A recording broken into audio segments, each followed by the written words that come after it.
She has not spoken in 3 days.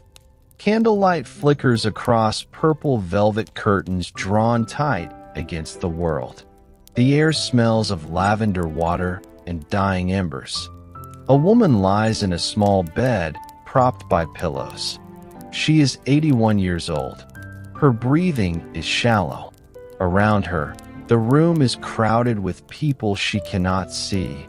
Her children, her grandchildren, the Kaiser of Germany holding her up with his one good arm, a doctor clutching her hand. She has ruled for 63 years.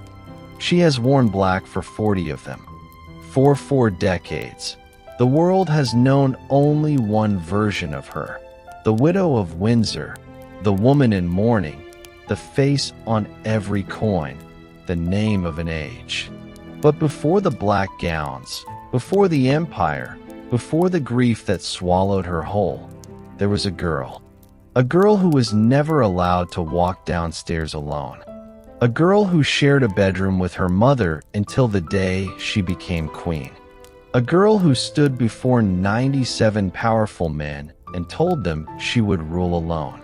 She would fall in love so completely that its loss would nearly destroy her. She would survive 7 assassination attempts. She would outlive 3 of her children. She would transform a small island into the greatest empire the world had ever seen. And she would do it all while carrying a grief so heavy that simply getting out of bed in the morning was an act of defiance. Queen Victoria, Sir James, I'm very ill. Dr. Reed, Your Majesty will soon be better. She does not respond. Her breathing slows. She is about to die, but the story of how she lived, that is what you have never heard. Fog hangs over London like a dirty shroud. Kensington Palace rises from the mist, not a fairy tale castle with soaring spires and moats, but a sprawling, red brick residence slowly sinking into damp gardens, a place where minor royalty went to be forgotten. Imagine you are about to be born, not in a palace nursery, not in a royal bedchamber, but in a dining room. Because the dining room is closer to the kitchen and hot water can be brought up more easily. That is how little your birth matters to the world. A woman screams. The Duchess of Kent, Princess Victoria of Saxe-Coburg-Saalfeld, is in labor.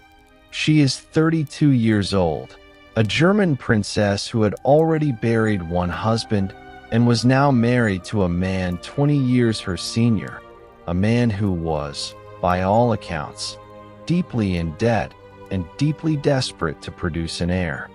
The room is cold. A fire sputters in the grate. The Duke of Kent paces, his heavy boots loud on the wooden floor.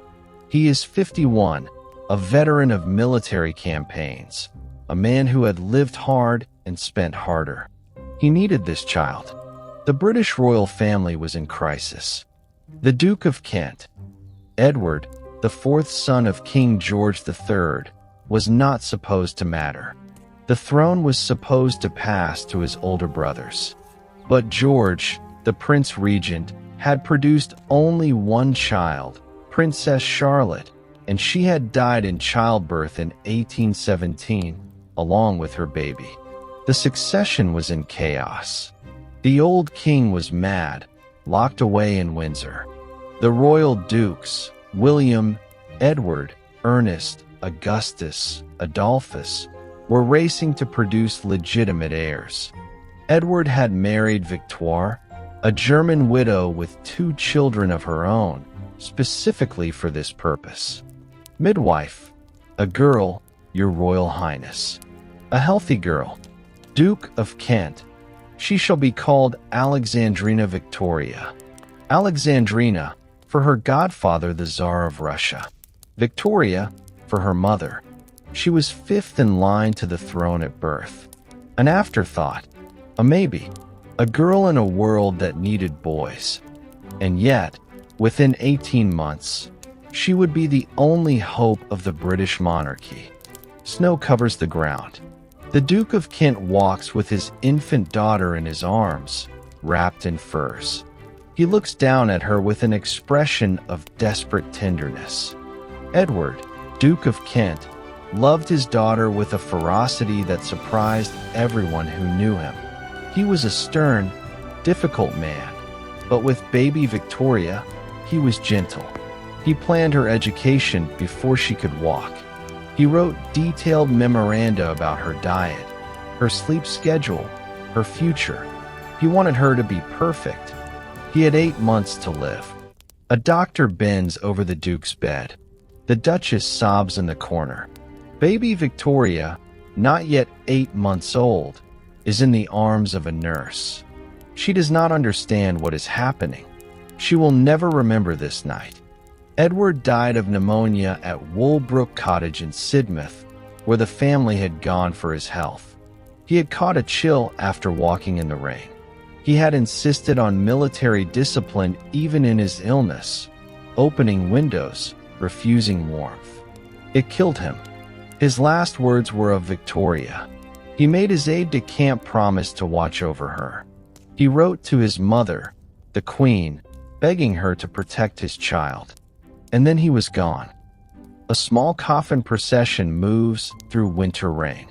The Duchess walks behind, veiled in black, holding her daughter.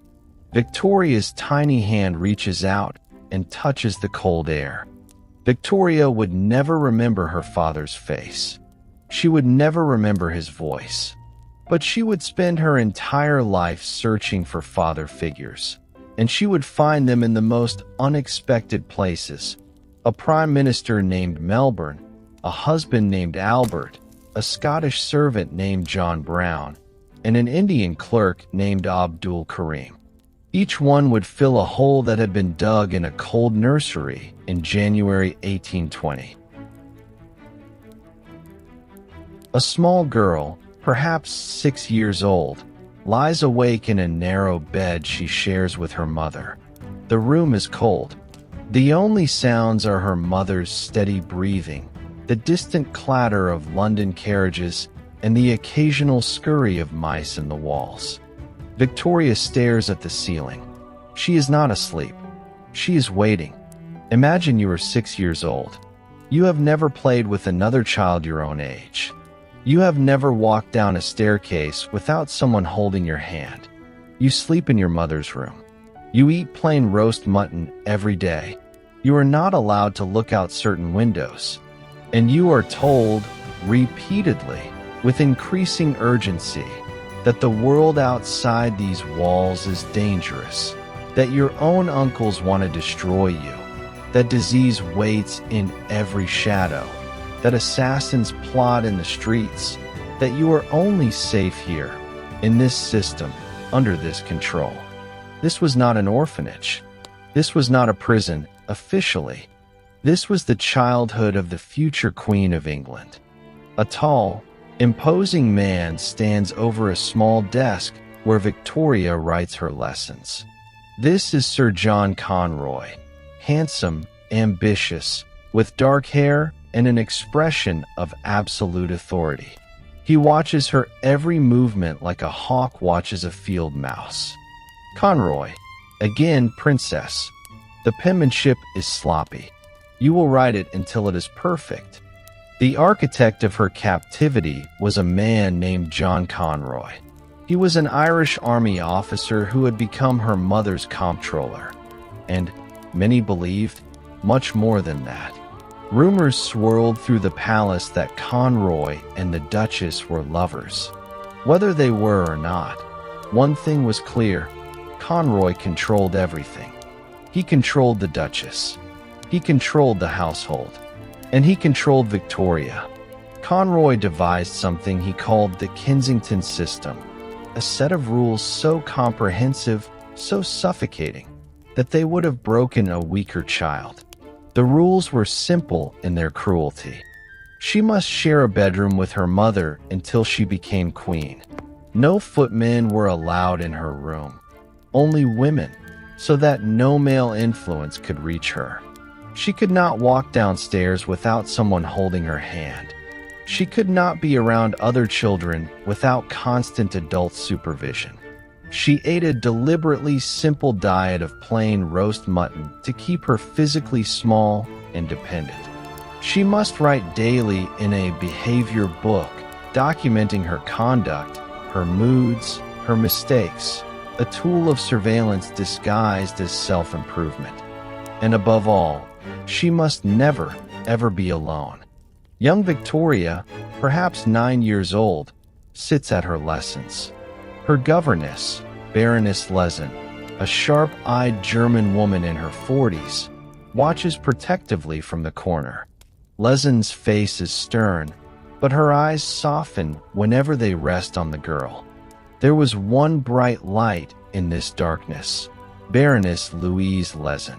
She was Victoria's governess, but she became something far more important.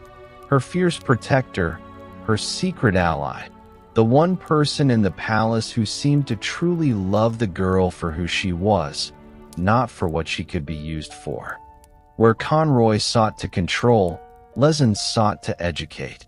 She taught Victoria history, literature, languages. She taught her to think for herself, to question, to observe.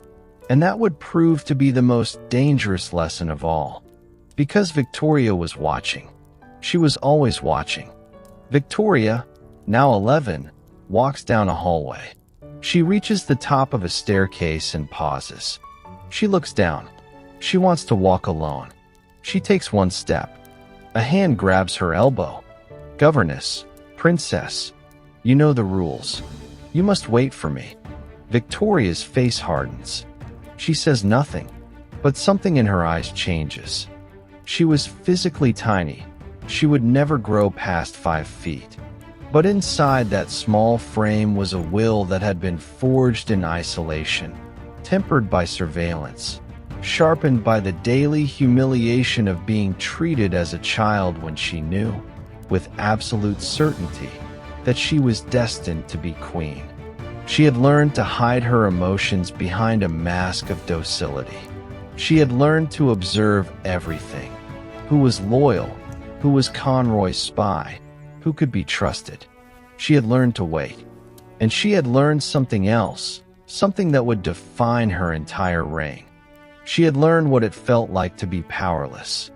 And she had decided, with the absolute certainty of the young, that she would never feel that way again.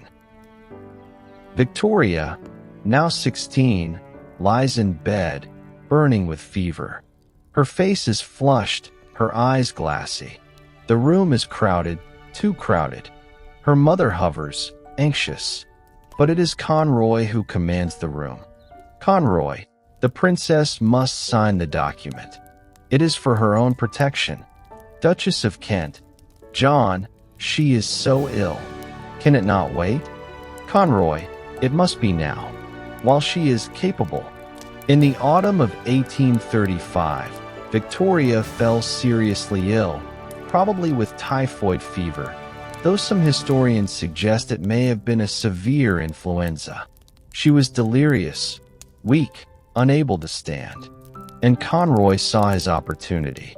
He forced his way to her sickbed, accompanied by her mother, and demanded that Victoria sign a document making the Duchess regent in the event of Victoria's accession while still underage.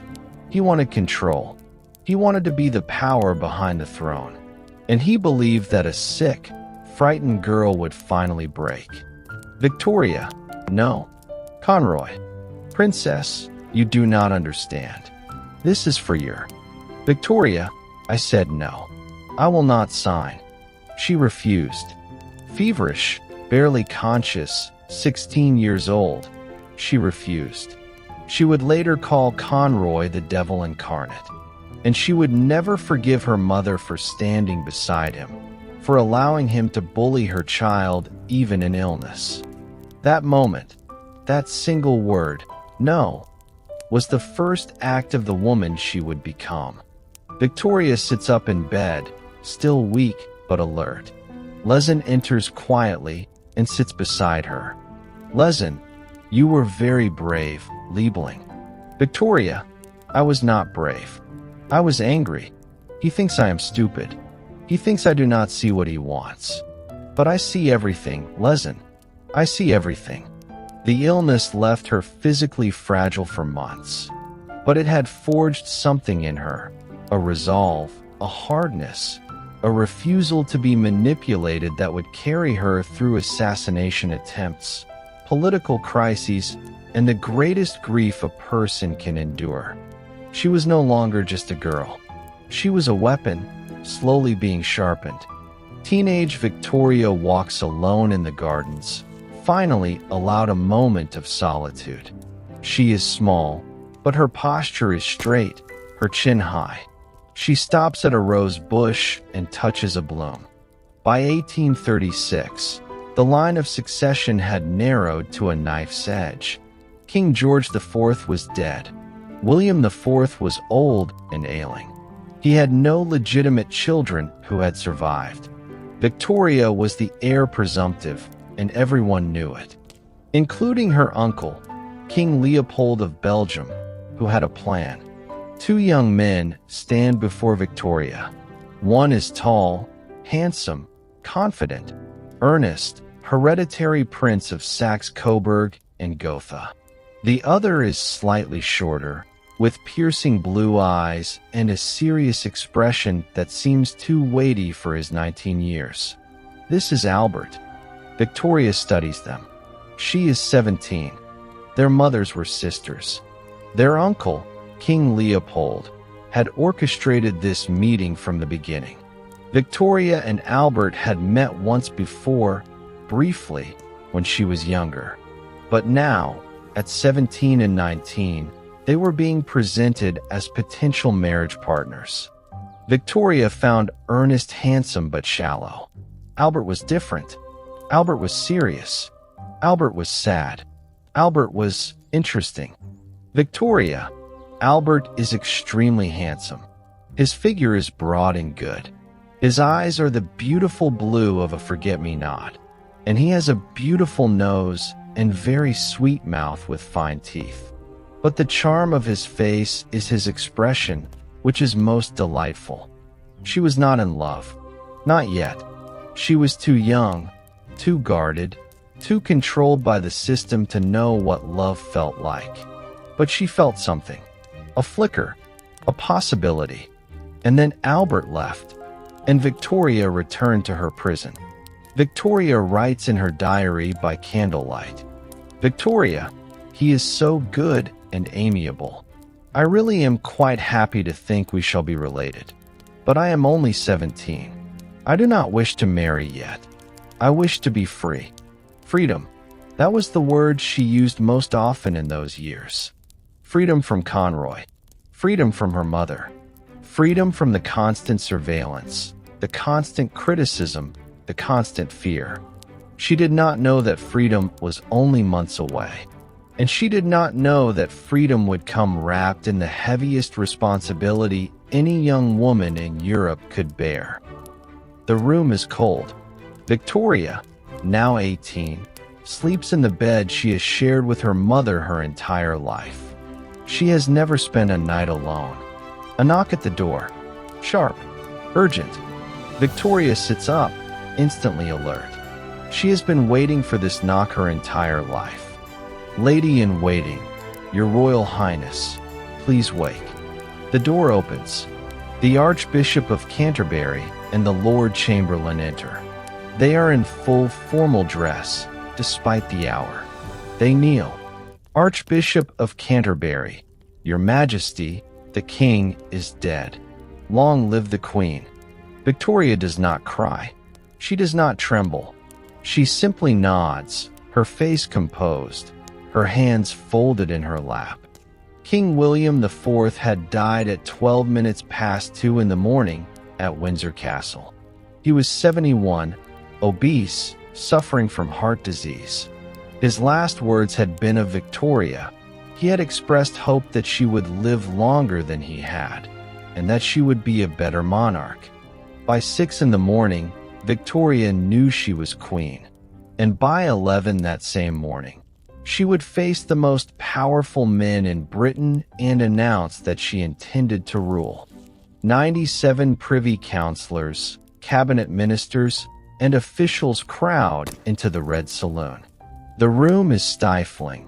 June heat, too many bodies, the smell of wool and anxiety. These are hardened political operators, men who have served kings for decades, who have negotiated with Napoleon, who have shaped the fate of nations. They expect a frightened girl, a puppet they can manipulate. Instead, Victoria enters wearing a black mourning gown for her uncle. She is 18 years old. She looks like a doll among giants, barely 5 feet tall, her face pale, her dark hair simply dressed. But when she speaks, the room falls silent. "Victoria, I have come to reign, not to hide."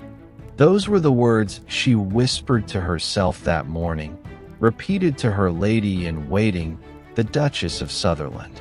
But what she showed the world was something else entirely. Absolute composure, perfect dignity, a voice that carried to every corner of the room. She read the declaration of her accession from a paper prepared by Lord Melbourne. She signed the documents. She accepted the oaths. And she did it all without a single visible tremor. The Duke of Wellington, the man who had defeated Napoleon at Waterloo, who had served as Prime Minister, who was the most respected soldier in Britain. This man would later write that she not only filled her chair, she filled the room. An 18-year-old girl had silenced the lions. Alone for the first time in her life, Victoria stands at her window. She has just ordered her bed moved to a separate room. She has just told her mother that she will live at Buckingham Palace, and that the Duchess will have her own apartments, separate, distant, controlled. She looks out at the gardens. Her face is calm, but her hands grip the windowsill until her knuckles are white. On her first day as queen, she did something she had never been allowed to do before. She slept alone. She moved into Buckingham Palace without her mother. She banished John Conroy from her presence, giving him a baronetcy and a pension to soften the blow, but banishing him nonetheless. She took control of her own household, her own finances, her own life. But there was one problem. She had no idea how to be queen. Victoria sits at her desk, overwhelmed by papers. She is signing documents she barely understands, meeting people she does not know, making decisions that affect millions of lives. Her face is drawn with exhaustion. A knock. Lord Melbourne enters. 58 years old, silver-haired, charming, with the sad, knowing eyes of a man who has seen too much and survived it all. "Melbourne, Your Majesty, I hope I find you well." "Victoria, Lord Melbourne, I am very glad to see you." William Lamb, Viscount Melbourne, was her first Prime Minister. He was also a man with a scandalous past. His wife, Lady Caroline Lamb, had famously had an affair with Lord Byron and coined the phrase mad, bad, and dangerous to know. The scandal had nearly destroyed Melbourne's career. He had lived through public humiliation and emerged with his kindness intact. He would become the father figure Victoria had never had, and he would teach her how to be queen. In the first years of her reign, Melbourne was her everything, her teacher, her advisor, her confidant, her friend. He visited her twice, sometimes 3 times a day. They wrote to each other constantly. He taught her how to navigate the treacherous waters of British politics, how to read men, how to hide her emotions behind a mask of royal composure. But he also taught her something dangerous. He taught her that she deserved to be loved. Victoria writes in her diary by candlelight. Her pen moves quickly, her heart on the page. "Victoria, he is so kind, so affectionate. I feel I can tell him anything. He is like a father to me. No, more than a father. He is my dearest friend. I do not know what I would do without him." The British public watched this relationship with growing unease. A teenage girl, alone on the throne, utterly dependent on a charming older man? It was not proper. It was not safe. And when a political scandal erupted, the bedchamber crisis of 1839, the whole country realized how vulnerable their young queen truly was. Politicians argue in hushed, furious tones. Victoria stands her ground, her face flushed with anger, her small frame radiating fury. "Your Majesty, it is customary for a new government to have ladies of their own party in attendance." "Victoria, I will not part with any of my ladies. They are my friends. They have been kind to me, and I will not be dictated to in my own household." When Melbourne's Whig government fell, the new Prime Minister, Sir Robert Peel, demanded Victoria replace some of her ladies-in-waiting, who happened to be the wives of Whig politicians, with women connected to his Tory party. Victoria refused. She would not let anyone control her private household, not after the Kensington system. It was her first constitutional battle, and she won. Peel backed down, unable to force the issue. But it came at a cost. The public began to whisper that she was too attached to Melbourne, too influenced, too young to rule alone. And then, the whispers turned to screams. A woman walks down the hallway, Lady Flora Hastings, 33 years old, tall, elegant, a lady in waiting to the Duchess of Kent. She has a noticeable swelling in her abdomen. Courtiers stare and whisper as she passes. Lady Flora Hastings was a gentlewoman of good family, a spinster who had served Victoria's mother for years. In early 1839, she began to show signs of abdominal swelling. The court, led by the sharp-tongued and jealous Baroness Lezen, immediately concluded the worst. She must be pregnant, and the father must be John Conroy. Victoria sits with her ladies. Lezen leans in, whispering, "Lezen, it is obvious, Majesty. The swelling, the way she carries herself. She is with child, and Conroy is the only man with such access. Victoria, but Lady Flora has always been respectable. Lezen, respectable women have fallen before. And if Conroy has compromised her, it is a scandal that touches your mother's household. It must be exposed." Victoria, young and impressionable, allowed herself to be convinced. She believed Lezen, whom she trusted above all others. She believed that Lady Flora was guilty, and she allowed the court to subject Flora to a humiliating medical examination by the royal doctors, an examination that found nothing. No pregnancy, no scandal, just a woman dying of liver cancer. Lady Flora lies in bed, emaciated, her eyes hollow. She holds a letter. "Lady Flora, I am innocent. I have been wronged, and I pray that those who have slandered me will one day know the pain they have caused." The public reaction was savage. The press turned on Victoria with a fury that shocked her. She was accused of cruelty, of jealousy, of allowing her court to destroy an innocent woman. Pamphlets were sold on street corners attacking the little queen. Crowds hissed when she appeared in public. Lady Flora died in July 1839. Her post-mortem confirmed the cancer, and Victoria was left with a stain on her reputation that would take years to erase. Victoria sits alone, a newspaper in her lap.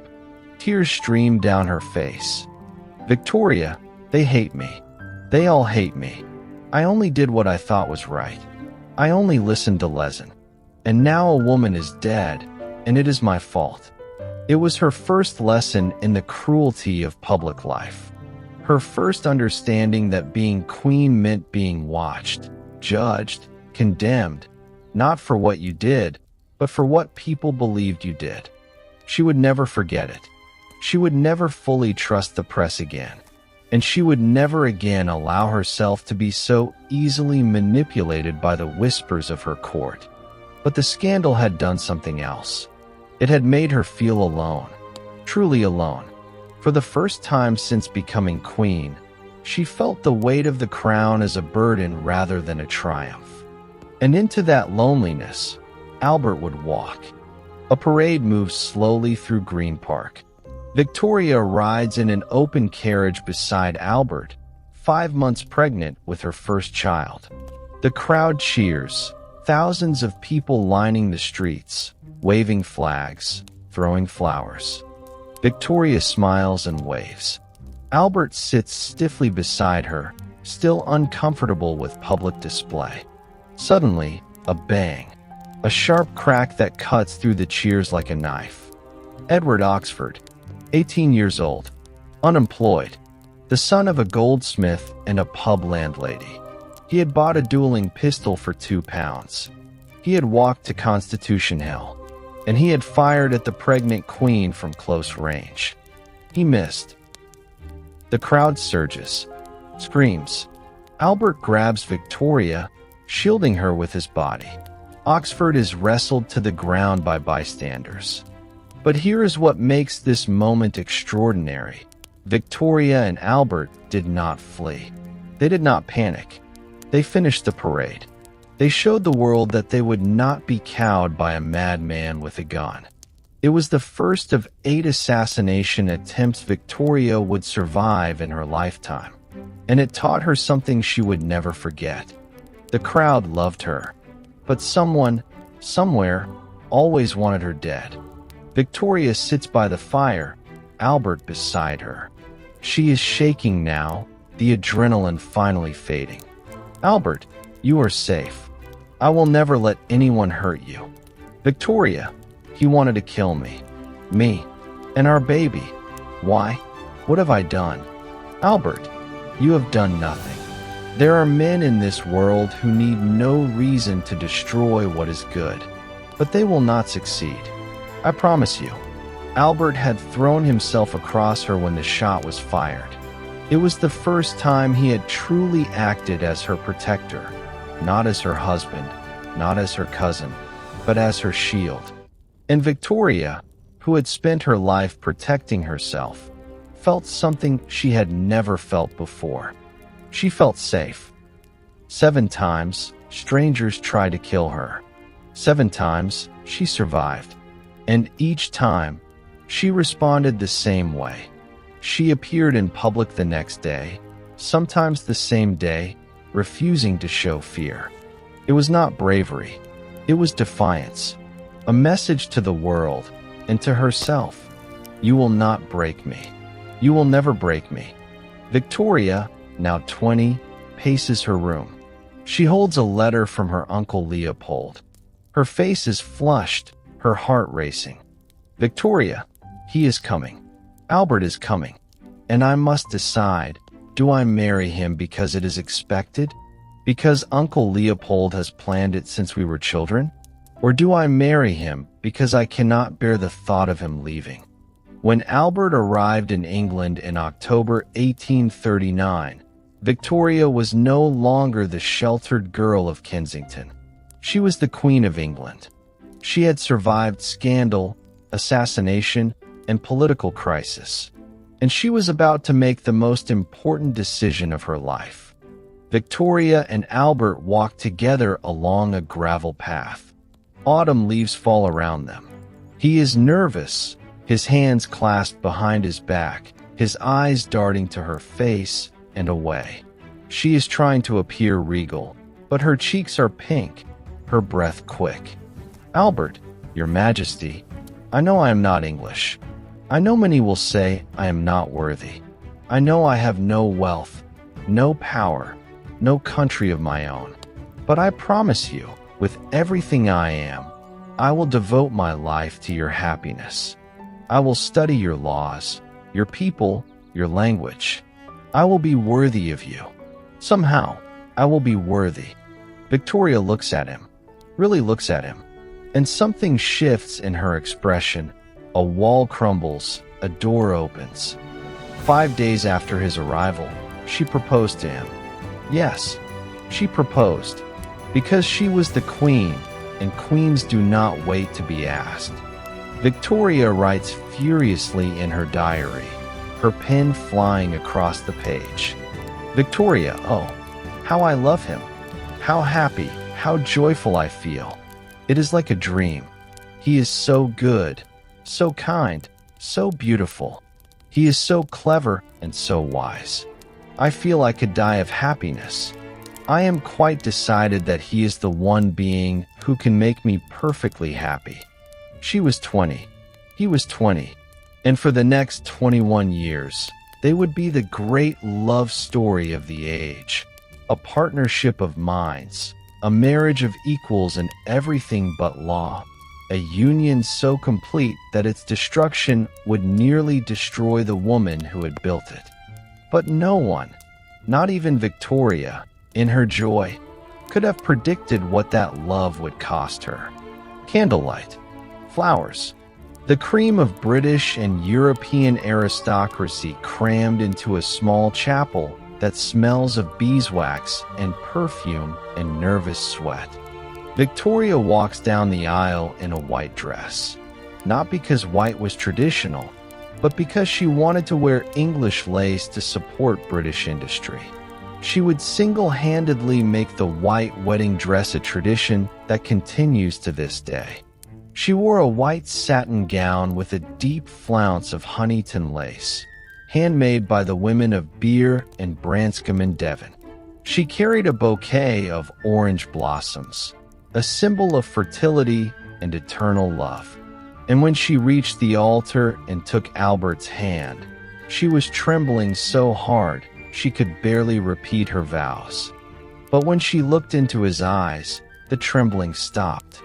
Albert gave her a ring shaped like a serpent, an ancient symbol of wisdom and eternity, set with an emerald, her birthstone. She would wear it for the rest of her life. The palace is lit by fireworks that paint the sky in gold and crimson. Inside, Victoria and Albert are finally alone in the bridal suite. That night, she wrote in her diary, "His love and gentleness are beyond everything. I feel I am in heaven. Oh, this is the happiest day of my life." But heaven, as she would soon learn, always has a price. And the price of Victoria's heaven would be paid in blood, in tears, and in a grief that would echo through 4 decades of black silk and shuttered rooms. Within weeks of the wedding, Victoria was pregnant. She was 20 years old, newly married, wildly in love, and about to discover that the part of marriage she enjoyed most, the physical passion she shared with Albert, came with a shadow side she despised with every fiber of her being. Victoria hated pregnancy. She called it the shadow side of marriage, a disagreeable thing that robbed her of her beauty, her energy, her freedom. She suffered what modern doctors believe was postpartum depression after several births, a darkness that settled over her like a London fog. And she wrote, with shocking honesty, that she never intended for public eyes, that she felt no tenderness for newborns, that they were ugly, frightful when undressed, and that she felt like nothing more than a breeding animal. This was not the image of the perfect mother, but Victoria had never been perfect. She had been real, and reality, for a queen, was forbidden. 9 children, 9 pregnancies in 17 years. The nursery is crowded, chaotic, filled with German and English tutors, governesses, wet nurses, and the constant crying of babies. Albert devised a strict educational system for their children: languages, history, mathematics, science, art, practical skills. He wanted them to be model children, obedient and accomplished, the antithesis of the scandalous royalty that had come before. He wrote memoranda, hired tutors, inspected their progress with the same rigor he applied to everything. Some thrived. Vicky, the eldest, was brilliant, fierce, and hungry for her father's approval. Alice was gentle, kind, and deeply empathetic. She would become the family nurse. Helena was practical and strong. Louise was artistic, rebellious, and desperate for freedom. But Bertie, Albert Edward, the Prince of Wales, the heir, was different. Young Bertie, perhaps 8, throws a tantrum. He bites his tutor. He throws his books across the room. Victoria watches from the doorway, her face a mask of horror and recognition. Victoria, he is just like me. Too much like me. The temper, the stubbornness, the inability to concentrate. Bertie was emotional, undisciplined, struggling with his lessons in a way that his brilliant older sister Vicky never had. Victoria and Albert compared him constantly to Vicky and found him wanting. At 11, he was separated from the other children and given a brutal study program, 6 hours a day, 6 days a week, to prepare him for kingship. It would destroy the relationship between mother and son. It would create a rift that would never fully heal. And it would indirectly, tragically, destroy Albert. But that tragedy was still years away. Albert sits at a desk covered in documents, parliamentary reports, colonial dispatches, scientific journals. He reads with intense focus, making notes in the margins with his precise handwriting. Victoria watches him from across the room, half admiring, half resentful. Albert was not content to be a decorative consort. He had been raised to be useful, and useful he would be. Within years of their marriage, he was managing Victoria's correspondence, advising her on political matters, representing her at official functions, editing her speeches. He was, in all but name, her co-ruler. The British public did not trust him. He was German, foreign, an outsider telling their queen what to do. The press mocked him as Albert the Interferer. Politicians resented his influence. The public never warmed to him. But Victoria trusted him completely. She relied on his judgment, his calm, his intellect. She deferred to him on matters she did not understand. And she loved him with a ferocity that frightened her. Victoria and Albert work side by side. She is signing documents. He is reading reports. A fire crackles in the grate. Victoria, the Prime Minister thinks I should support the repeal of the Corn Laws. But the landowners will be furious. They are my friends, Albert.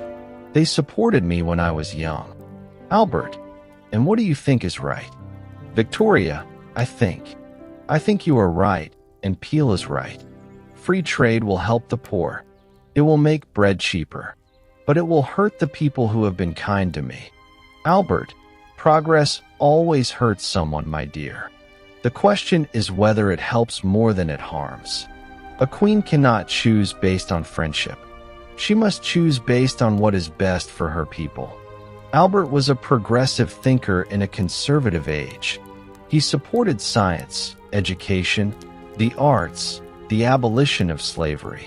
He believed that monarchy should serve the people, not just rule them. He had a vision, a grand vision, of what Britain could become, a moral empire, an industrial powerhouse, a beacon of civilization. But he was also proud, sensitive to every slight, and the constant criticism wore on him like water on stone. A newspaper headline, "The German Prince." Another, "Albert the Interferer." A cartoon shows Albert wearing Victoria's crown. Crowds mutter as Albert's carriage passes. The press mocked his accent. Politicians resented his influence. The public never warmed to him.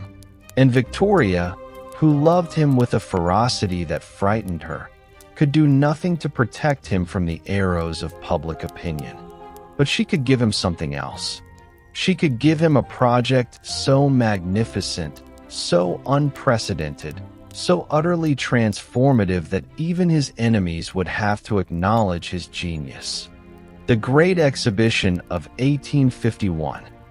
The Crystal Palace shimmers in the morning sun, a third of a mile long, built of prefabricated glass and iron, the largest structure of its kind ever attempted.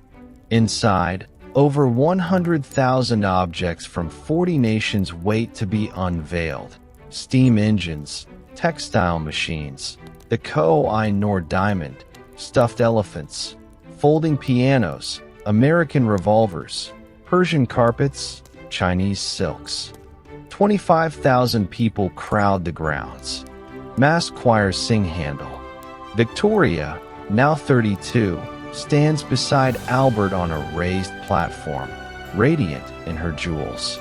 This was Albert's dream, a World's Fair, showcasing the industrial and artistic achievements of all nations. Skeptics had predicted disaster. They said the building would collapse under its own weight. They said no one would come. They said it was a waste of public money that would bankrupt the nation. They were wrong. Victoria walks through the vast hall, her eyes wide with wonder. She passes the hydraulic press, the jacquard loom, the steam hammer. She stops before a massive chunk of coal from Newcastle, then a statue of a Greek athlete, then a display of Indian textiles that makes her gasp. Victoria, every conceivable invention, every nation represented. Oh, Albert, it is beyond anything I imagined. She would visit more than 40 times over the next 6 months. 6 million people would walk through those glass doors, factory workers arriving on excursion trains, farmers seeing the future, children touching machines that would change their world. The profits were enormous, £186,000, equivalent to millions today. And the legacy? It would build a cultural quarter in South Kensington that still stands today. The Victoria and Albert Museum, the Science Museum, the Natural History Museum, the Royal Albert Hall, the Imperial College of Science. Fireworks explode above the glass palace in cascades of gold and silver. Albert holds Victoria's hand. They look up at the sky together, their faces illuminated by the light. For one shining moment, it seemed as though everything was possible. Britain was the workshop of the world. Victoria and Albert were its king and queen in all but name. Their children were healthy. Their empire was growing. Their love was still strong. But history has a way of turning gold to ash. And the ash was coming. British soldiers march through mud and snow. Cannons thunder in the distance. The air smells of gunpowder, blood, and cholera. In 1854, Britain went to war with Russia in the Crimea. It was supposed to be a short, glorious campaign to defend the Ottoman Empire and check Russian expansion. It became a nightmare of incompetence, disease, and death. And Victoria watched it all from Windsor, signing letters of condolence, visiting hospitals, receiving reports of battles that had been lost before they began. Victoria reads a dispatch, her face growing pale. Victoria, 2,000 men dead. From disease, not battle. The hospitals are filthy. The supplies never arrive. Albert, this is a disgrace. Albert, it is. And it is our responsibility to fix it. Albert worked tirelessly to reform the military supply system. Victoria wrote to commanders, to nurses, to anyone who might help. And then, in 1855, a woman arrived in the Crimea who would change everything, and who would earn Victoria's eternal admiration. Florence Nightingale moves through rows of wounded men, her lamp held high. She is calm, efficient, compassionate. The men call her the Lady with the Lamp. Florence Nightingale, 34 years old, a statistician, a reformer, a woman who had defied her family to become a nurse. She transformed the military hospitals, reduced the death rate by 2/3, and became a national heroine. Victoria was fascinated by her. She invited Nightingale to meet her at Balmoral in 1856. They talked for hours, two women who had defied convention to serve their country. Victoria and Nightingale sit together. Victoria leans forward, animated. "Victoria, you have done what armies could not. You have saved lives that would have been wasted. I am in awe of you, Miss Nightingale." "Nightingale, Your Majesty, I have only done what was necessary, but I could not have done it without your support.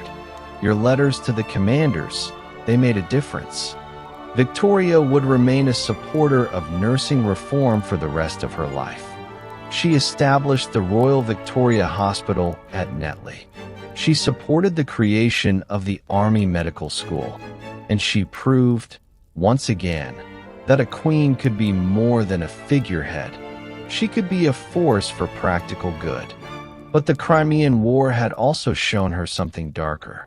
It had shown her that her empire was not invincible, that glory could turn to mud and blood, that the men who led her armies were often fools, and it had shown her that her people could turn on her. Crowds protest in the streets. They carry signs, "Peace. Down with the war." The Queen does not care. The public, horrified by the reports of military incompetence, blamed the government, and, by extension, the monarchy. For the first time since her accession, Victoria felt the ground shifting beneath her feet. The old deference was cracking. The people wanted change, and change was coming, whether she wanted it or not. Smoke rises from burning buildings. British soldiers clash with Indian rebels. The violence is savage, personal, ancient.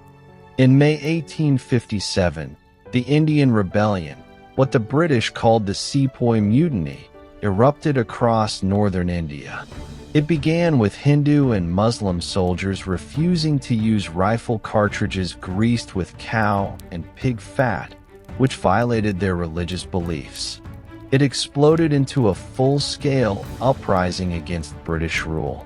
The violence was horrific on both sides. British civilians, women and children, were massacred at Kanpur. British retribution was equally brutal. Rebels were executed by cannon, villages burned, thousands killed. Victoria received the news at Windsor. She was horrified. Victoria reads the reports, her hands shaking. "Victoria, they are calling for vengeance. The papers demand blood. But Albert, we cannot rule through terror. We cannot build an empire on corpses. Albert, then what do you propose?" "Victoria, I propose we show them that we are not their enemy, that we respect their religions, their customs, their dignity. I will write a proclamation. I will promise them justice." Victoria's proclamation of 1858, issued after the rebellion was crushed, was a remarkable document. It promised religious tolerance, equal treatment under the law, and an end to the East India Company's exploitative rule. India would now be governed directly by the crown, and Victoria took her responsibilities seriously. She would never visit India. She was too old, too frightened of the journey, too set in her ways. But she would spend the rest of her life trying to understand the people she ruled. And fate would eventually give her a teacher she never expected. Albert sits at his desk, pale and exhausted.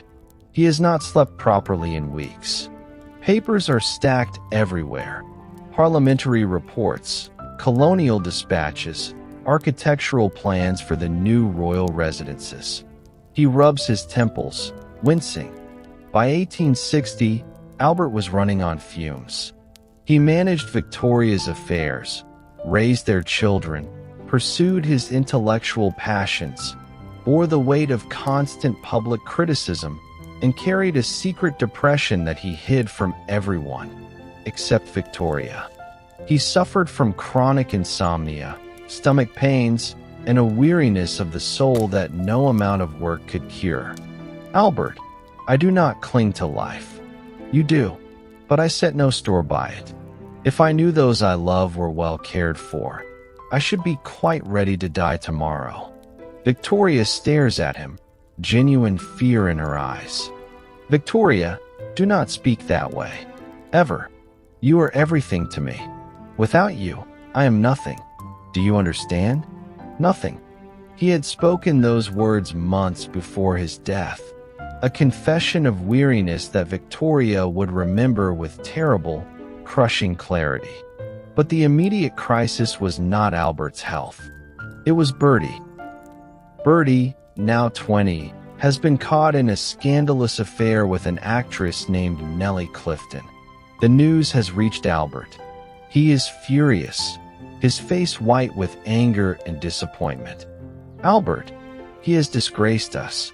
He has disgraced himself. He is the heir to the throne, and he behaves like a common libertine. The Prince of Wales had embarrassed the family at the worst possible moment. Albert, already weak, already ill, made the journey to Cambridge in freezing November rain to confront his son. He lectured Bertie for hours.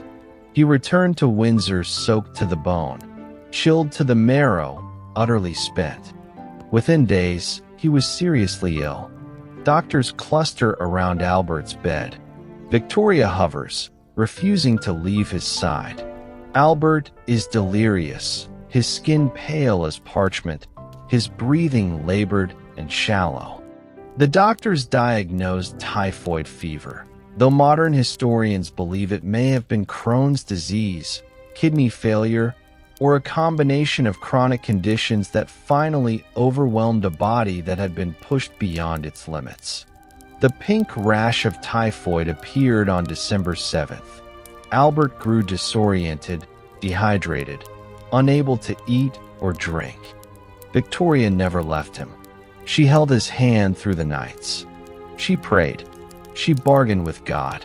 She offered her own life in exchange for his. God did not listen. Victoria writes in her diary by candlelight, her hand shaking so badly the words are barely legible. Victoria, oh my poor, dear, dear Albert, how he suffers, how my heart bleeds. I pray constantly. Surely God will not take him from me. Surely not. He is too good. He is too needed. I cannot live without him. I will not live without him. This was her last diary entry of 1861. She would not write again for weeks. She would not eat. She would not sleep.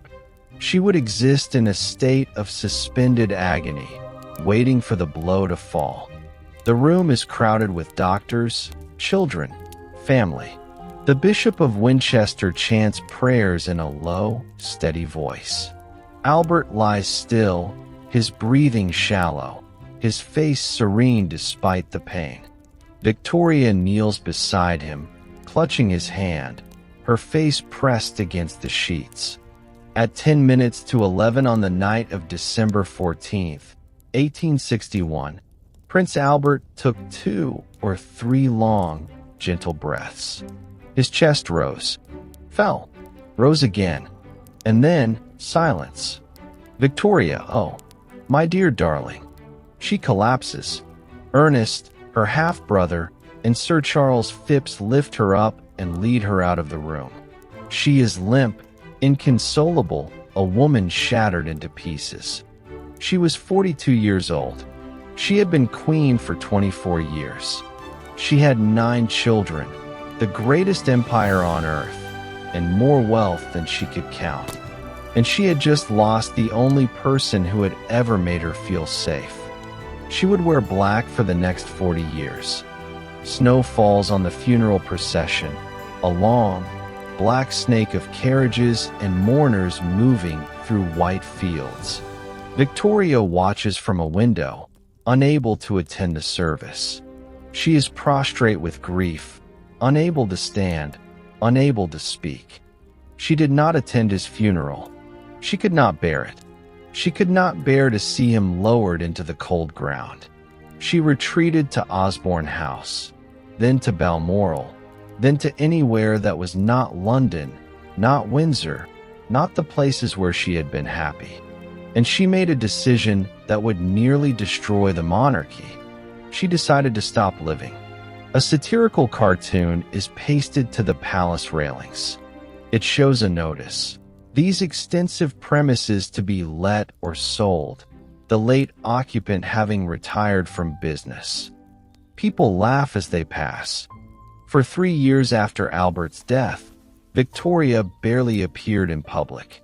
She refused to open Parliament. She refused to attend ceremonies. She refused to review troops. She wore black from head to toe, black gowns, black veils, black-edged writing paper, black fans, black jewelry. She surrounded herself with memorials to Albert, his clothes laid out each morning in his dressing room, his shaving water brought to his room as if he were still there, his portrait everywhere she looked, on her walls, on her bracelets, in lockets around her neck. The public, which had adored her as a young queen, began to turn. Working men grumble over their beers. A newspaper lies on the table with a cartoon of Victoria as a black crow. Man 1. The widow of Windsor, they call her. Well, I've got widows in my street who still go to work. What's so special about her? Man 2. 3 years she's been hiding. 3 years. We've got no queen. We've got a ghost. Man 3. Republic, that's what we need. Why should one family live off our backs while we starve? Republican clubs sprang up across Britain, 84 of them by 1871. The constitutional expert Walter Bagehot wrote that the Queen had done almost as much to injure the popularity of the monarchy by her long retirement as the most unworthy of her predecessors did by his profligacy. The monarchy was in genuine danger, and Victoria did not care. Victoria sits in a dark room, curtains drawn against the sun. She is surrounded by photographs of Albert. She holds one in her lap, stroking the glass with her finger. She was not being selfish. She was not being stubborn. She was drowning. Grief had become her entire identity. Without Albert, she did not know who she was. She had been Mrs. Albert for 21 years. Now she was nothing, or so she believed. But history was not done with her yet. And history sometimes sends help in the strangest packages.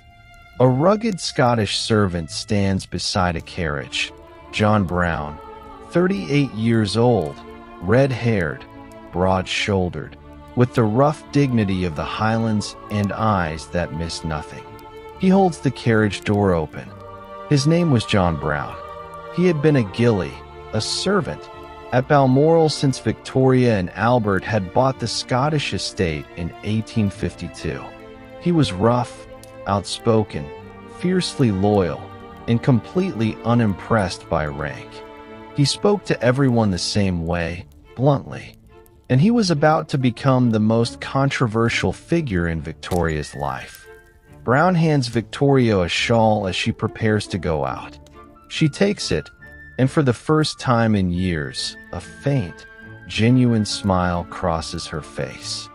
"Brown, you'll catch your death, woman. Put it on." The room gasps at his familiarity. Courtiers freeze. Victoria only laughs, a sound no one has heard in years. Brown did not treat her like a queen. He treated her like a person. He spoke to her plainly, honestly, sometimes rudely. He called her woman, woman. He made her ride again. He made her walk in the fresh air. He made her laugh. He protected her from crowds. He brought her whiskey when she could not sleep. And the court went absolutely mad with suspicion. Courtiers whisper in corners, their faces twisted with malice and fear. Courtier 1. They say he sleeps in the room next to hers. Courtier 2. They say she calls him by his first name. In public. Courtier 3. They say they are married. In secret, that she is with child. Courtier 4. The Queen's own children believe it. The Prince of Wales is furious. The rumors were vicious, relentless, and international. A Swiss newspaper reported that Victoria had secretly married Brown and was expecting his child. Satirical magazines published cartoons mocking Mrs. Brown. The royal family was horrified. Her son Bertie refused to be in the same room as Brown. Her daughters wept with shame.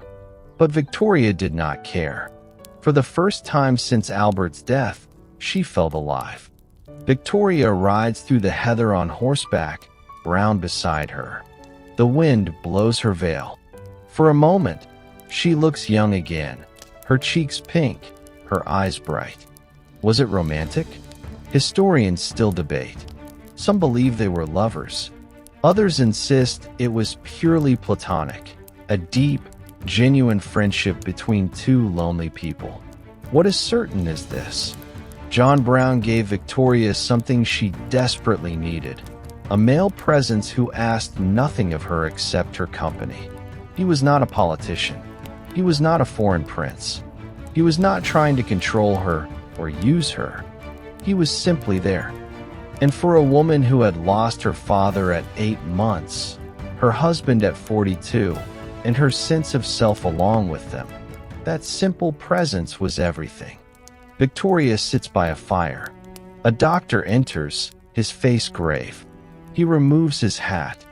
"Doctor, Your Majesty, John Brown is ill. Very ill. The pneumonia, it has taken hold." Victoria's face crumbles. She rises, unsteady. "Victoria, take me to him. Now." John Brown died in March 1883. Victoria was devastated, not just sad, but broken in a way that echoed Albert's death. She had lost the man who had helped her survive that loss. She commissioned a life-size statue of him, which still stands at Balmoral. She wrote a book about him, Leaves from the Journal of Our Life in the Highlands, which became a bestseller. She kept his room exactly as he had left it.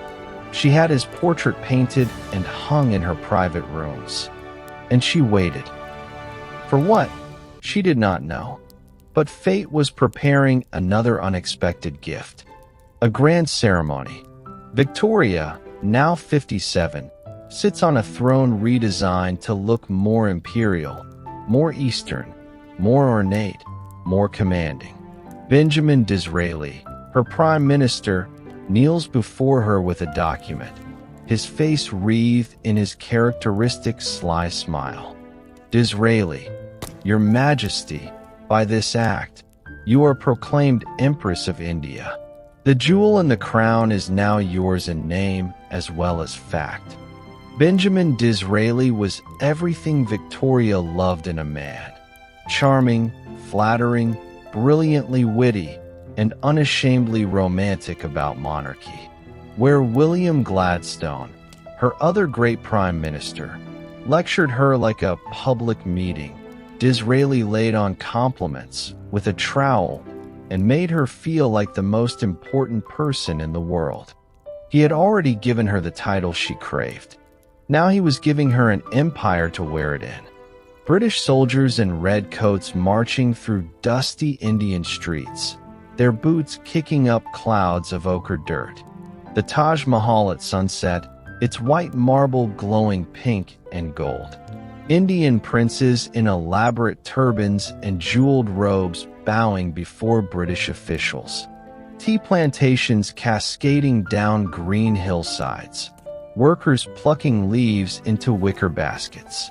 Telegraph wires stretching across jungles and plains, connecting London to Calcutta in minutes. Steam trains belching smoke as they cross the Indian plains, bridges of iron spanning rivers older than civilization. In 1858, Following the Indian Rebellion, the East India Company's rule had ended, and India became the direct responsibility of the crown. Victoria had proclaimed a policy of religious tolerance and equal treatment. She had never visited India. She was too old, too frightened of the sea voyage, too set in her ways, but she was fascinated by it. She wanted to understand the people she ruled. She wanted to know their customs, their languages, their gods. She believed, with the absolute sincerity that was her defining trait, that she was their mother as well as their empress. And fate was about to give her a teacher she never expected. The room is crowded with guests celebrating Victoria's Golden Jubilee. At a small table near the Queen's seat, two Indian men stand at attention, ready to serve. One is tall, light-skinned, with a fine, serious countenance and an aquiline nose. This is Abdul Karim, 24 years old, dressed in scarlet and gold livery. Victoria studies him with the intense, unblinking curiosity of a woman who has spent her life observing people. Victoria, you are from Agra?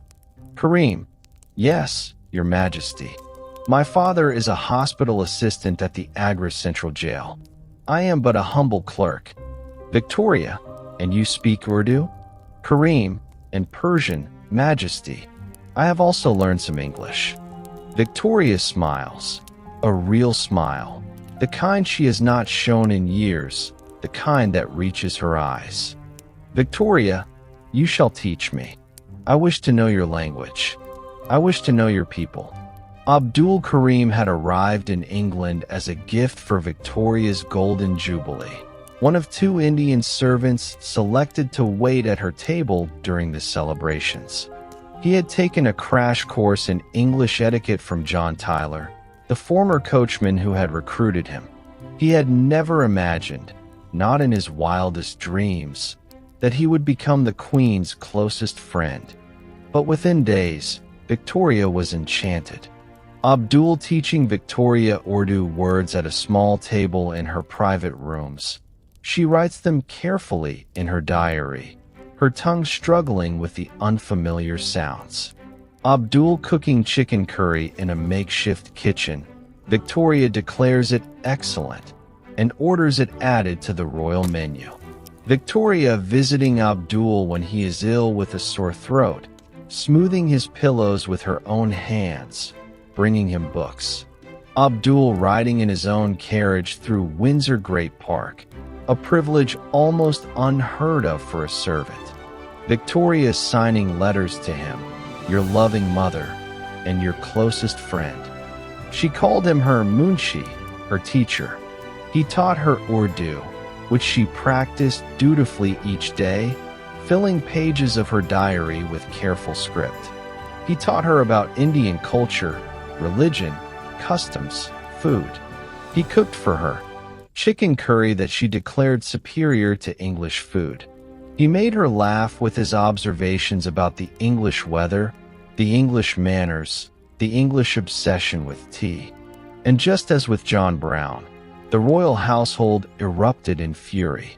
Victoria's son, the Prince of Wales, now in his 50s, portly, balding, his face permanently flushed with resentment, confronts her in a hallway. Prince of Wales, Mother, this is intolerable. He is a servant, a Muslim. The court is laughing at us. The newspapers are calling it Munchomania. Victoria, then let them laugh. He is good. He is gentle. He is a comfort to me, and I will not be deprived of comfort in my own house. Prince of Wales, he has been given land in India, a cottage at Balmoral, the best seats at the opera. He signs letters as if he were family. It is a scandal, Mother, a scandal that damages the crown. Victoria, the crown has survived worse than a loyal servant. And I will remind you, Bertie, that I am still your queen. Victoria defended Abdul with a ferocity that stunned her family. when her son deliberately seated Abdul with the servants at a state dinner. Victoria spent the entire evening defending him, speaking to him across the room, making it clear to every guest that he was under her personal protection. When courtiers called him names behind his back, she called them prejudice to their faces. She signed letters to him, "Your loving mother," and "Your closest friend." She gave him land in India, a cottage at Balmoral called Kareem Cottage, the best seats at the opera, a private carriage. She visited him when he was sick, examining his neck and smoothing his pillows, the same intimate, maternal care she had given only to Albert and John Brown. Victoria and Abdul sit alone in the remote cottage she had once shared with John Brown. They talk quietly, looking out at the dark waters of Loch Muick. The fire crackles. Rain taps against the windows. "Victoria, tell me about Agra again. The Taj Mahal. You say it was built for love?" "Kareem, yes, Majesty. Emperor Shah Jahan built it for his wife, Mumtaz Mahal. She died giving birth to their 14th child. He was so grief-stricken that he built the most beautiful building in the world to honor her. And when he died, he was buried beside her."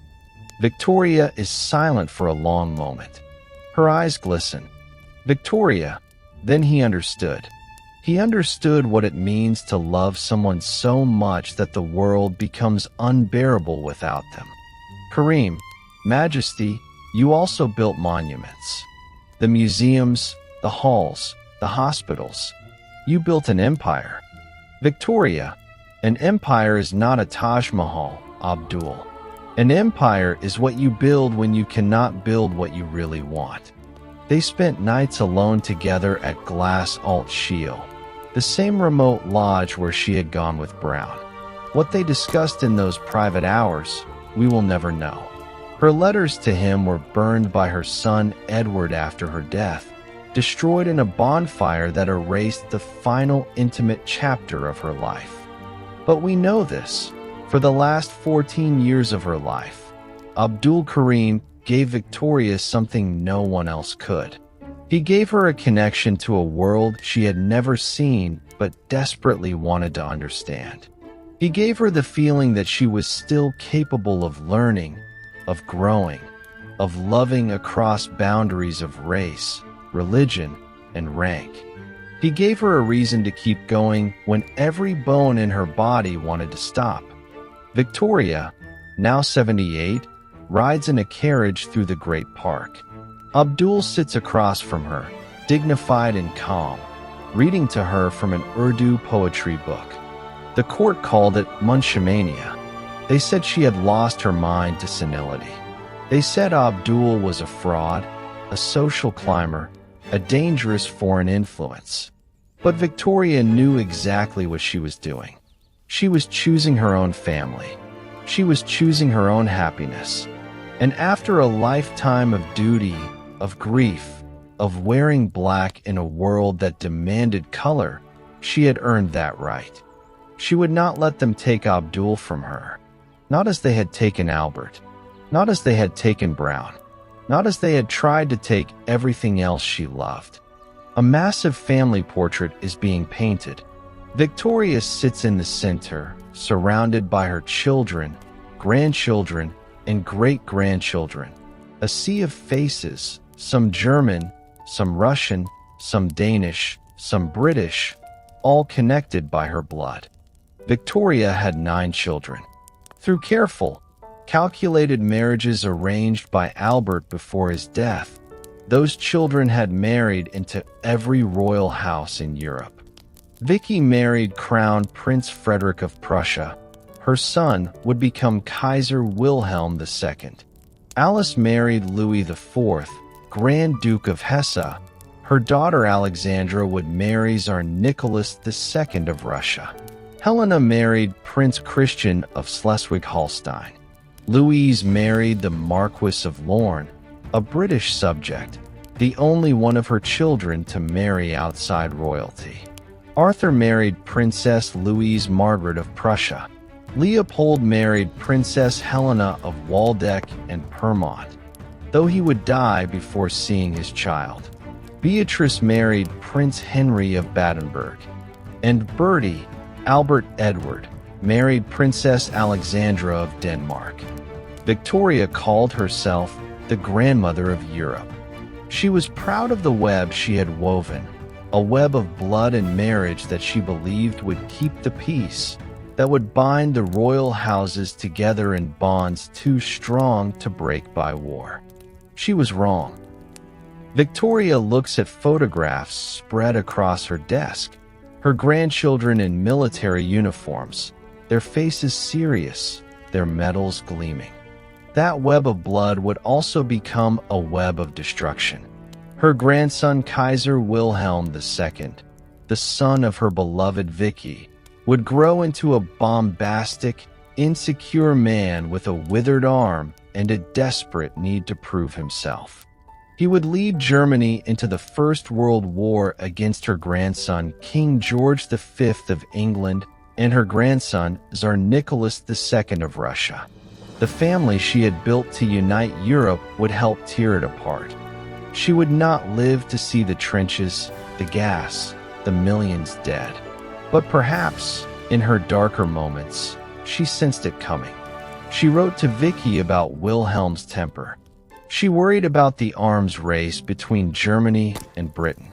She watched the alliances form like storm clouds on a summer horizon, and she could do nothing to stop it. Beatrice, now in her 30s, kneels before Victoria. She is crying. "Beatrice, mother, I love him. Prince Henry, please let me marry him. Victoria, if you marry, you will leave me. You will go to his home, his country, his life. And I cannot bear to be left again. I cannot lose another child to marriage and distance. Beatrice, but mother, you married for love. You had Albert. Do I not deserve the same?" Victoria's face crumples. She reaches out and touches Beatrice's cheek. "Victoria, you deserve everything, my darling. But I have lost so much. Albert, Brown, Alice, Leopold, Alfred. If you leave me, I will have nothing left." Beatrice eventually married Prince Henry of Battenberg, but only after agreeing to live with Victoria, to remain her unofficial secretary, to never truly leave her mother's side. Victoria's need was a gravitational force. It pulled everyone in. It crushed some of them, and it kept her alive long past the point where she might have given up. Victoria looks at photographs of her children and grandchildren spread across a table. There are dozens of them. The grandmother of Europe, the matriarch of a continent. "Victoria, I gave them everything. Kingdoms, crowns, power. And I wonder, did I give them happiness? Did I give them love? Or did I only give them duty?" She had micromanaged their lives with the same ferocity she applied to everything. She tracked her daughter-in-law Alexandra's menstrual cycle, desperate for more grandchildren. She called her daughters cows when they chose to breastfeed their own babies instead of using wet nurses, a practice she found vulgar. She refused to speak to Beatrice for months when Beatrice announced she wanted to marry. She criticized Vicky's German accent, her weight, her parenting. She loved them, but her love was a heavy thing, a crown of lead, a cloak of iron, and some of them buckled beneath it. William Ewart Gladstone, now in his 70s, his face gaunt and prophet-like, stands before Victoria. He holds a sheaf of papers and speaks with the fervor of a man who believes he is doing God's work. "Gladstone, Your Majesty, the Irish question demands immediate attention. Home rule is not merely desirable, it is morally necessary. These people have suffered under our rule for centuries. We must grant them self-governance, or we will lose them entirely.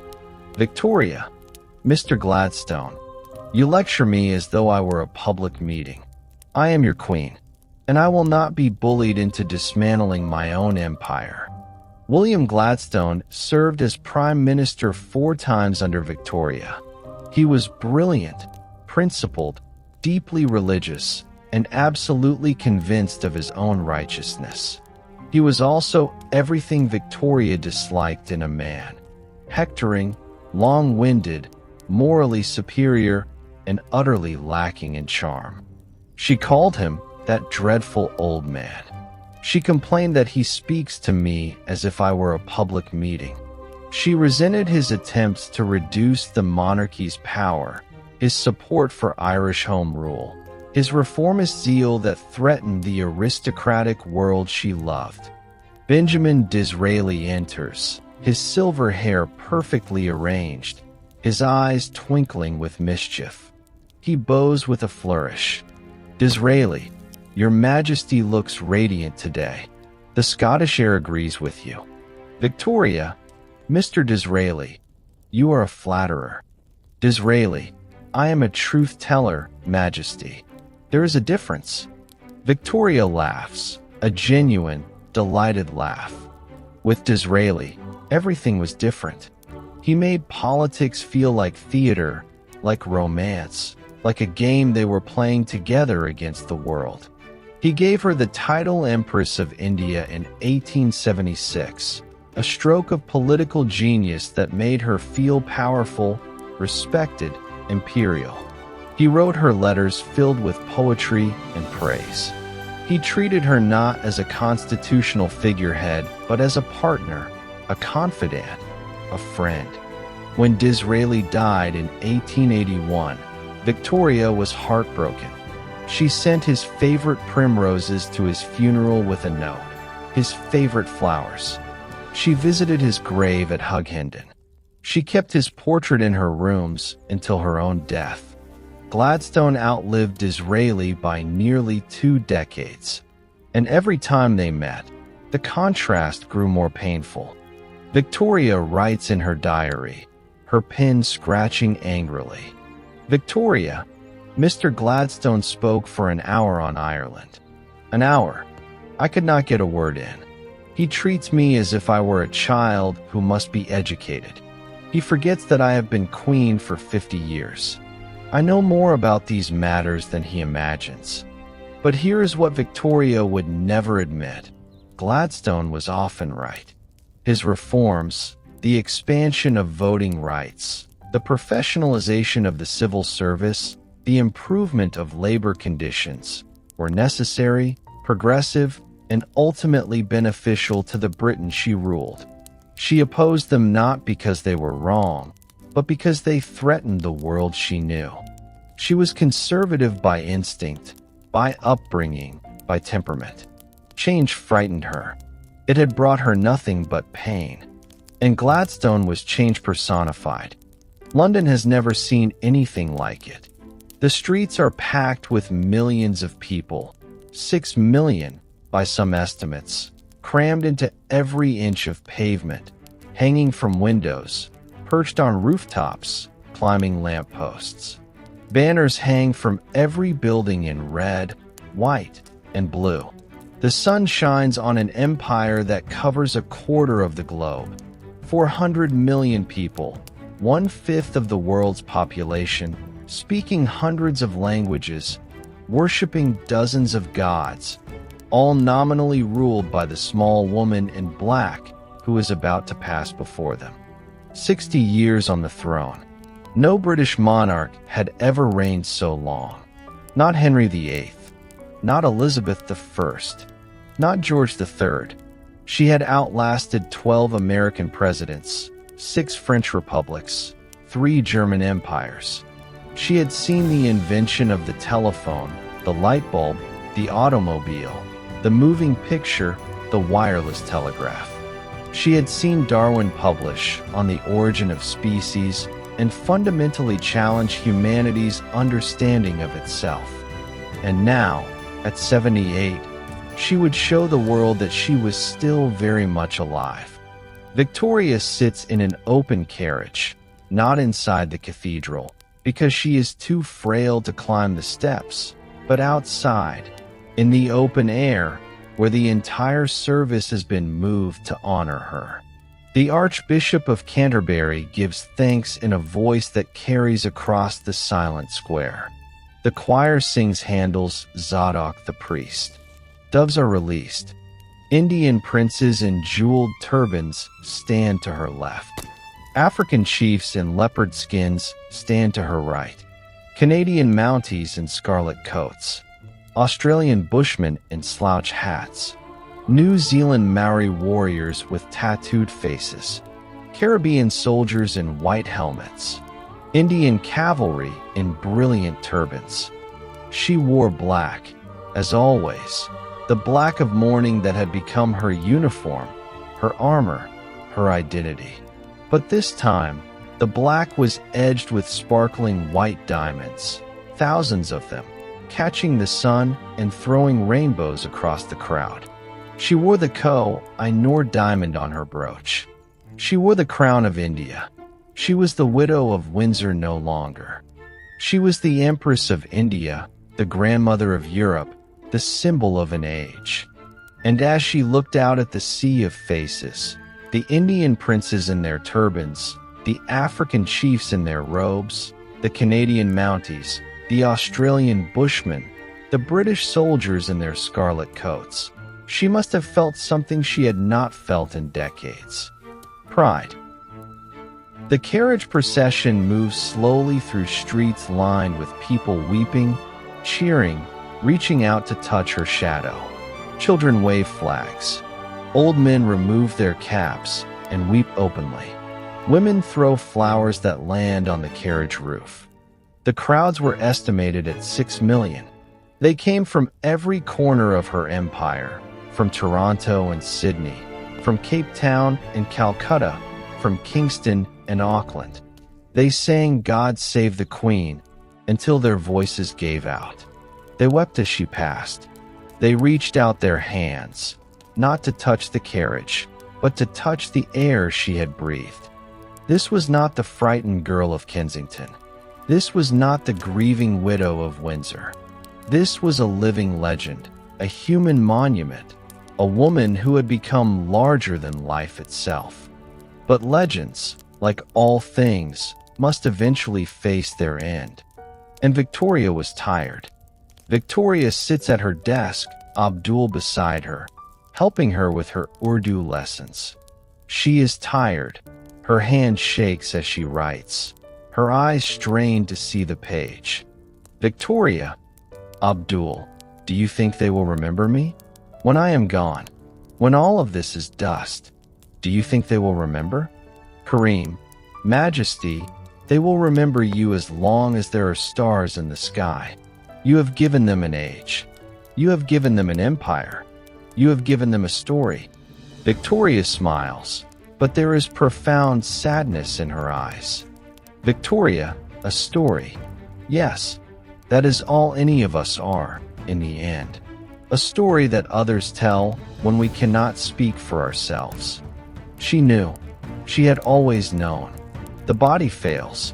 The empire shifts. The people who love you die or are taken away. But she had one thing left to do. She had to say goodbye properly.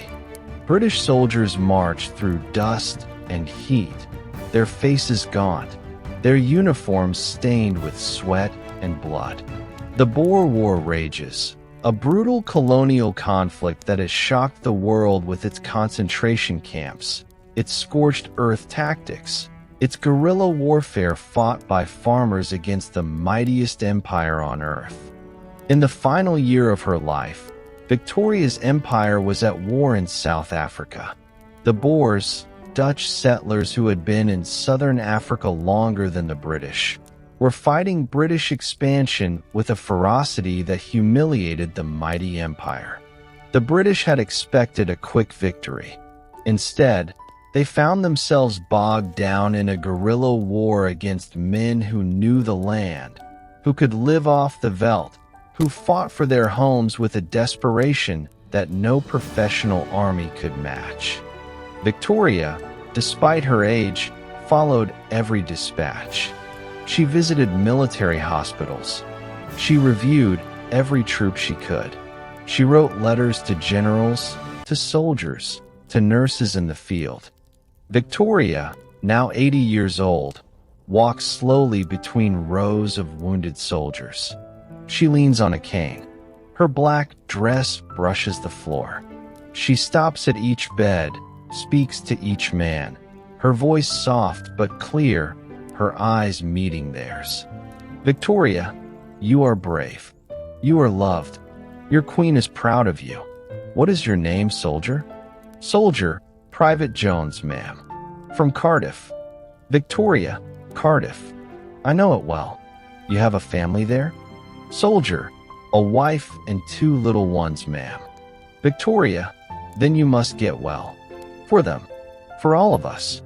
She told her secretary, Sir Arthur Biggie, we are not interested in the possibilities of defeat.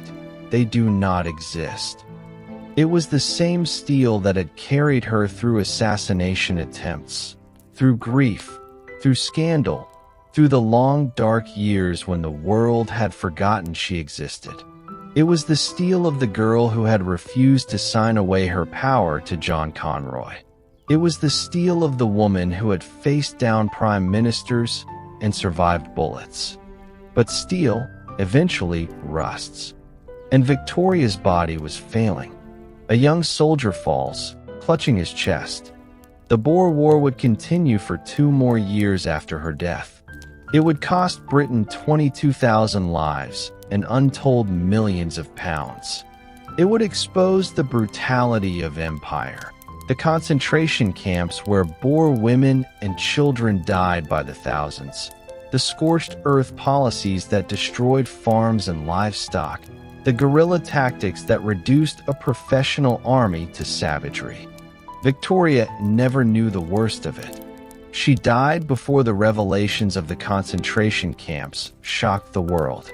She died believing her empire was righteous, her cause just, her soldiers heroes. Perhaps it was better that way. The room is decorated with holly and ivy, but the decorations feel half-hearted, as if everyone knows this is the last time. Victoria sits in her wheelchair by the fire, wrapped in blankets. Her face is pale, her eyes dim. Around her, her family gathers. Children, grandchildren, great-grandchildren. But the joy is forced, the laughter hollow. Christmas at Osborne. It had always been her favorite time. The German traditions she had kept alive since Albert's death. The tree he had introduced to Britain now towering in every English home. The gifts, the carols, the family gathered close. But this Christmas was different. Victoria was 81. She had suffered a series of small strokes. Her eyesight was failing. She could barely walk. And everyone knew, though no one said it, that this would be her last. The family sits at a long table. Victoria is at the head, but she barely touches her food. She watches her great-grandchildren, little boys and girls who will live to see the atomic bomb, the moon landing, the internet. And her expression is unreadable. Victoria, what will they see, these little ones? What world will they inherit from us? Granddaughter, a better one, grandmama. Because of you. Victoria shakes her head slowly. Victoria, no, not because of me. In spite of me, perhaps. I have held on too long. I have been afraid of change. I have worn black for 40 years because I was too frightened to wear color again. It was the most honest thing she had said in decades. The mask had slipped. The queen was gone. Only the woman remained. A woman who had loved and lost, who had built and destroyed, who had ruled an empire while her heart remained buried in a mausoleum at Frogmore. The room is small, crowded, hot, overheated because the old woman is always cold now. Victoria lies in bed, propped on pillows that have not been moved in days. She has suffered more strokes. She can no longer see. Her breathing is a struggle, each inhale a conscious effort, each exhale a surrender. On January 17, 1901, the British government ground to a halt. The Queen could no longer perform her constitutional duties. Talk began of a regency, of her son Bertie taking over as regent, ruling in her name. The family was summoned from across Europe. The Kaiser, her grandson Wilhelm, rushed to her side, traveling from Germany with a speed that suggested more than familial concern. He wanted to be there when she died. He wanted to claim the inheritance. The room fills with her children, her grandchildren, her great-grandchildren. The Bishop of Winchester chants prayers in a low, steady voice. The rector of St. Mildred's Church sings hymns that Victoria had known since childhood. The Kaiser sits at her left side, his withered arm hidden, his face a mask of imperial concern. Victoria is conscious but blind. She knows they are there. She can hear them. She can feel the warmth of bodies around her bed. Kaiser Wilhelm sat motionless at her left side for more than 2 hours, propping her up with his one good arm, the arm that had been damaged at birth and had made him the subject of pity and cruelty throughout his life. Her doctor, Sir James Reed, held her right hand, feeling her pulse weaken with each passing minute. Each time she spoke, it was the same words. "Victoria, Sir James, I'm very ill. Dr. Reed, Your Majesty will soon be better." He said it every time, and every time, they both knew it was a lie. But what else could he say? What words exist for the death of a woman who has been the center of the world for 63 years? Each son, each daughter, each grandchild was called by name to her bedside. They kissed her hand, the small, plump hand that had signed laws and treaties, that had held 9 newborn babies, that had worn Albert's ring for 60 years. They wept. They said goodbye to the woman who had been the only monarch most of them had ever known. And then, at 6:30 in the evening of January 22nd, 1901, after a reign of 63 years, 7 months, and 2 days, Queen Victoria died. The room fills with sobbing. The Kaiser bows his head. Dr. Reed closes her eyes with gentle fingers. A long, terrible silence falls. Her last wish had been granted. She was buried beside Albert in the Frogmore Royal Mausoleum, in a coffin that contained his dressing gown and a plaster cast of his hand. Above the door, she had ordered words inscribed in marble. "Farewell, best beloved. Here at last I shall rest with thee. With thee in Christ I shall rise again." She had waited 40 years to be reunited with him. And now, at last, the wait was over. But the story was not. The mausoleum stands in quiet gardens. Snow dusts the ground. A single robin perches on a branch and sings. She had waited 40 years to be reunited with him. 40 years of black gowns and shuttered rooms. 40 years of ruling an empire while her heart remained in 1861. 40 years of being the most famous woman in the world while feeling like the loneliest. And now, at last, the wait was over. But the story was not. Because stories, like empires, outlast the people who create them.